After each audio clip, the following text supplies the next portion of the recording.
You're tuning into Black and White Sports on YouTube. The no-holds-barred truth on sports.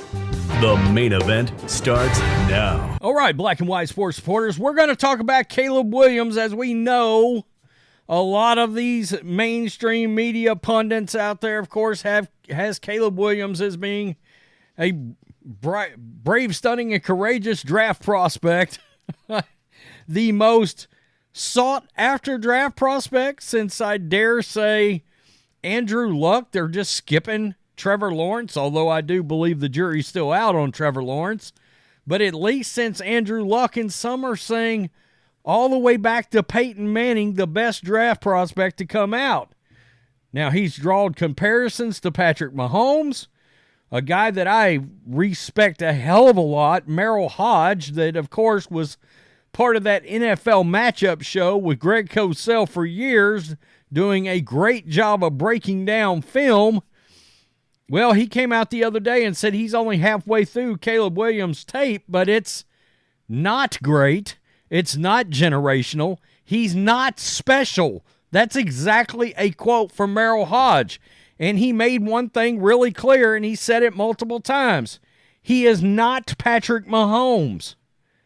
Well, it seems that Caleb Williams, and there's red flags about him all over the place, particularly two important things. One, from a mental makeup, how well can he handle the day in and day out scrutiny and grind of the NFL? We've seen him very vividly and very publicly, I don't know how else to say it, have breakdowns off the field but still on the field in public after bad or hard games or losses. Well, in the NFL, they're all hard games. And when you get drafted early, there could be a hell of a lot of losses. Never mind this disturbing statistic that if you're following and paying attention, you're very worried about. This is after the Utah game. Prior to Saturday's loss to Utah, Caleb Williams against non-top 25 total defenses averaged 70.3% completion, 317.2 yards per game, 78 touchdowns, 7 picks. But in 5 games against top 25 defenses, those dwindled to 51.4%. 172 yards, 6 touchdowns, 6 picks. In other words, in the biggest games against the best defenses, he's not good. He's not good, and when you get to the NFL, even a bad team can have a good defense. Even a bad team can have a good defense. So this is what really raises my eyebrow. And if I'm a Bears fan and I see this, I got to be honest. I'm like, okay, and guys, I don't know that I'm completely sold on Justin Fields, but if you're a Bears fan, you're like, well, would we be better off keeping Justin, which I may have a video coming later about where he may end up. But are we better off taking Justin Fields, or are we better off drafting Drake May? Or Jaden Daniels even? I think some people ought to be talking about him a little more than they are, coming out of the SEC. But now there's issues where Caleb's ego, some are saying, is pushing him in the direction of not even wanting to play for a storied franchise like the Chicago Bears. Now, this may be a ploy to get the Redskins to swap picks. That's possible, because they just signed Kliff Kingsbury as their OC, which is his current quarterback's coach. But you have to wonder, why would this guy not relish the opportunity to play for a franchise like the Bears?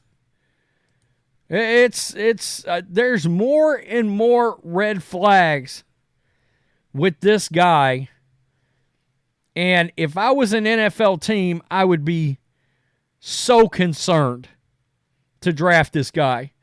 Quarterback Caleb Williams is expected to be the number 1 pick in April's NFL draft and has been for more than a calendar year. That said, whether he winds up with the Chicago Bears remains to be seen. The Bears are still deciding whether to use the number 1 pick on Williams or trade back for the second straight season, while some with the NFL are wondering if the USC product will push to avoid Chicago entirely. Wow. Okay. Dan Graziano of ESPN reported there is speculation in NFL circles that Williams will, quote, use his unique financial leverage to determine which team selects him. He's fixing to try to use this NIL money against NFL teams. Williams already racked up an estimated 7 figures in NIL deals during his time at USC, which gives him more power than any draft prospect in recent memory. The NFL's rookie wage scale all but eliminated contract negotiating power for young draft picks, but Williams may be able to steer himself where he wants to go by threatening to sit out, the 2024 season. The Commanders, Redskins, just hired former USC assistant coach Kliff Kingsbury as their OC, so Williams may express a preference for a non-Chicago location in the next couple of months. That seems like an unlikely path, especially with the Bears building out an improved roster that finished 7-10 last season. Chicago landed the number 1 pick thanks to Carolina Panthers, who traded up with the Bears a year ago to take Bryce Young at the number 1 slot. That's unbelievable. Williams is the number 4 overall pick in the 2024 class, according to the Bleacher Report scouting department. The latest BR mock draft has the Commanders moving up 1 spot to select Williams and the Bears taking Drake May. Look, if it ends up that way, maybe you actually get lucky in this whole situation if you're a Chicago Bears fan. Wow, unbelievable. And, this is pretty wild. We've heard stuff about him in the past, and the other big red flag that I think a lot of people's got to wonder about is ego. Remember several months ago, it started coming out that this guy actually thought, this actually came out of his camp, something to the effect that he wanted some NFL ownership, a piece of NFL ownership as a draft pick. Now, it got overwhelmingly laughed at. I mean, he got laughed out of the building because it's a joke. That's never going to happen. But you have to question the size of the ego here. There's some real red flags if you just pay attention and want to see it from Caleb Williams. I don't want to play in Chicago. Inflated self-worth. Poor performance against top teams. Breakdowns in his mental makeup and what the adversity he's able to contend with and handle. That's a real issue in the NFL. I mean, let's be real. Tom Brady was not the greatest athlete on the field, but that son of a bitch was a pit bull mentally tough and smart as a quarterback. And I will take that every day of the week over the physical skills. I just will. Okay, now sometimes, I mean, sure, it can be such a detriment on physical skills, but even if you're just an average athlete at the quarterback position, if you're really smart, quick at processing, you can slide around in the pocket but still throw from the pocket, you can be a good NFL quarterback. A good one. Phillip Rivers, good NFL quarterback. Right? Eli Manning was certainly no physical juggernaut. Won 2 Super Bowls, right? By the way, he forced himself to another team as well. And boy, that took a little heat back in the day.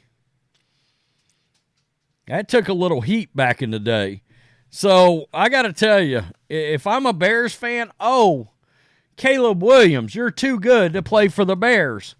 Don't worry, we're good. We don't need you here, right? If you're a Bears fan, do you really want this guy in your city representing you? I don't know about that. I really don't. Tell me what you think, black and white sports supporters. Man, it's one thing after another on Caleb Williams. It really is.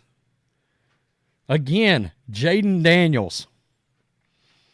I mean, the more I start researching the guy, watching his film, and looking at the fact that he's got more than just one season, all of this kind of thing under his belt, I like that kid. I do.